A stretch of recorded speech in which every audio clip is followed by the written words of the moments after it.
乡亲啊，继续来看金管会开放电子支付使用的范围，也就是讲，打来有愈来愈侪所在会当用手机来买物件咯，包括金融机构、超商甲超市三大场所，拢会当用电子支付来纳水电费、停车费、罚款，甚至是纳税。啊，这个交易相关的金额嘛放宽到每一笔5万块，每一工10万块，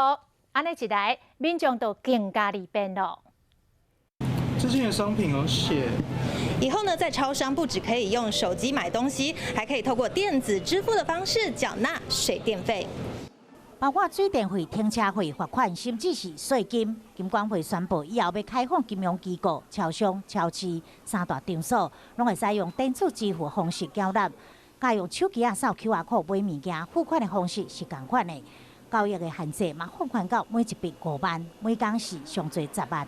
那因为在消费的过程中，当它会让你缩短你犹豫的支付的时间，那么自然而然它就会推动各种的消费，在那个当下，可能你因为便利性，那你就做了这个消费。